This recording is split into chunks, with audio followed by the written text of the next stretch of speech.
All right.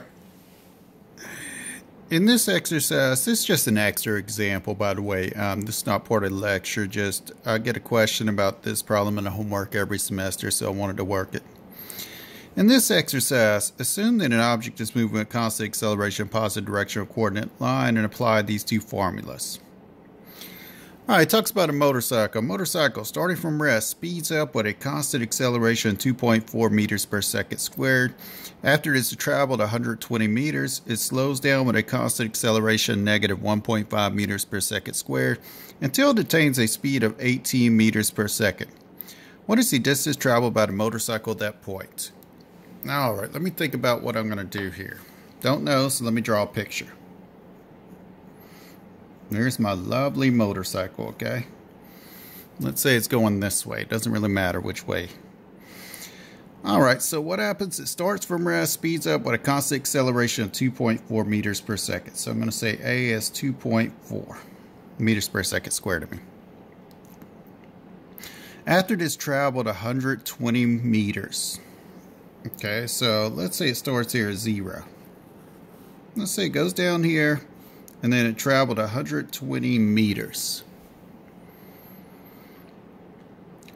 After it has traveled 120 meters, it slows down with a constant acceleration of negative 1.5 meters per second squared. So right here, my motorcycle's now going to have an acceleration negative 1.5. Until it attains a speed of 18 meters per second. So slow it down, but still going in the same direction. Then somewhere over here, my motorcycle's going to have a speed of 18 meters per second. Let me just call this velocity, 18. Because we're only concerned with going one direction here. So we're going to say the velocity and the speed are the same. The reason I want to use velocity is because we're talking about velocity and position functions here. What is the distance traveled by the motorcycle at that point? So we want to know right here, how far is the motorcycle from its starting point? All right, I'm going to call this the first part of the trip right here. I'm going to call this the second part from 120 to question mark here will be the second part, and from 0 to 120 will be the first part of this trip.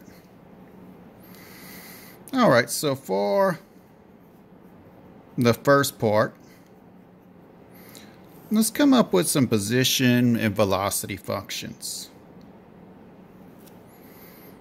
All right, for my position function, S of t is what? According to this, S naught plus V naught times T plus 1/2 A T squared. Well, let's fill in. S naught, it starts at 0, so S naught is 0 plus V naught. V naught is 0 as well,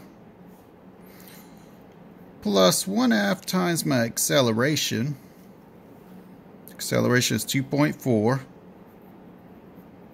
times t squared. Now all this you could just rewrite as 1/2 times 2.4 or 1.2 t squared. All right, let's look at my velocity function for this first part of my trip. Velocity function is given by this. V of t is equal to V naught plus AT. Well, if we fill in, V of t is equal to 0 plus 2.4 times t. Or we could say V of t is equal to 2.4 t.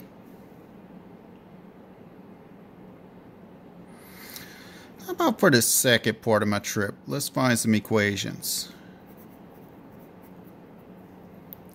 For the second part of my trip.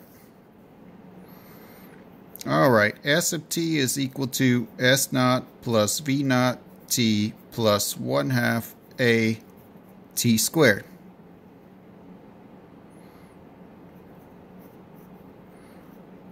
What is S naught now? What's my initial position if I'm starting here? It's 120 plus V naught for this part of my trip. Like, for example, forget about this for a second. Look at this part of your trip.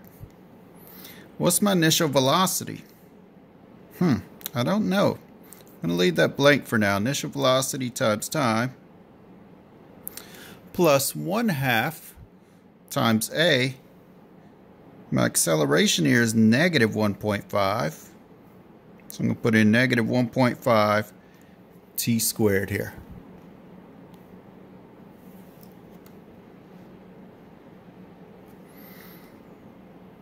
So what do I need here? I need my initial velocity at this part of my trip right here.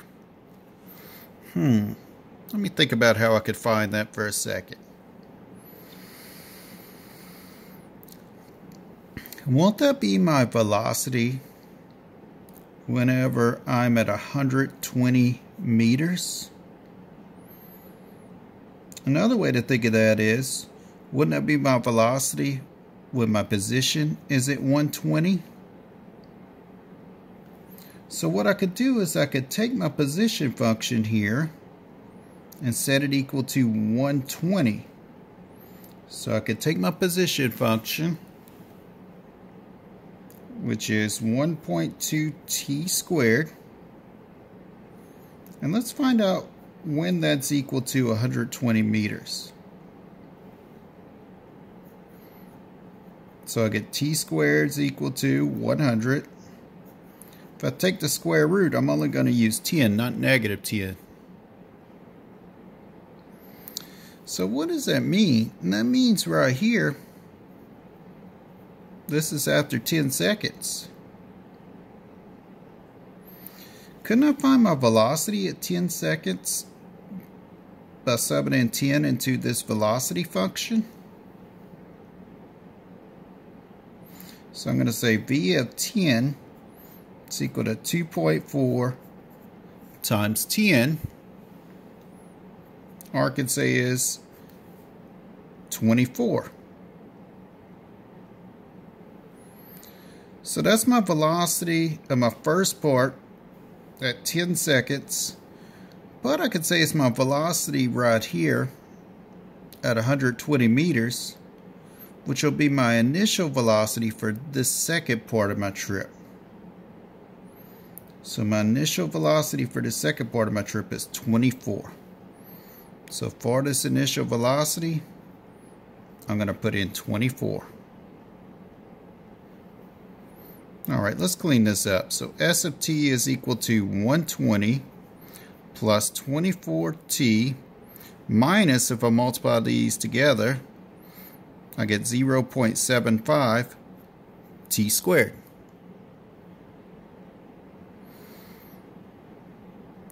Now, I want to find where I'm at position-wise right here. I can't find that yet. So let me find my velocity function for the second part of my trip. My velocity function is going to be V naught plus A times t. And we just said the initial velocity was 24 here. A is negative 1.5 here times t. So I can say V of t is equal to 24 minus 1.5 t. Now what do I want to do? I want to find out what is this position right here.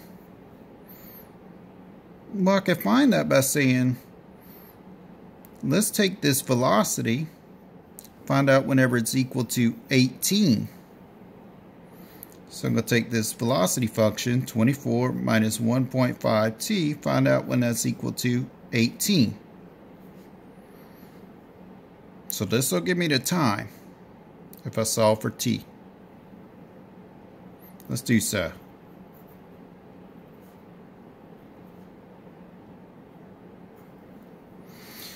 Alright, so what happens if we divide both sides by negative 1.5? We'll get a positive,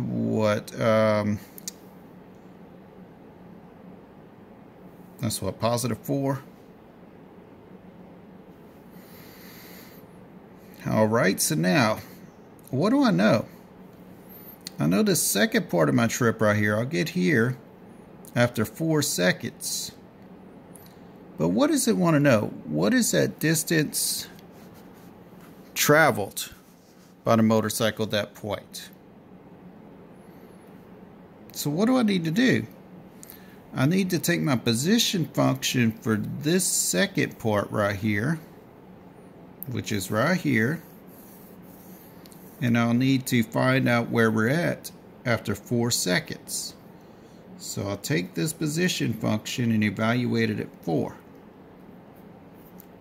That's 120 plus 24 times 4 minus 0.75 times 4 squared. And if you go ahead and put that in your calculator, you'll get my 204. And what's going to be my unit I'm measuring distance in here? Meters.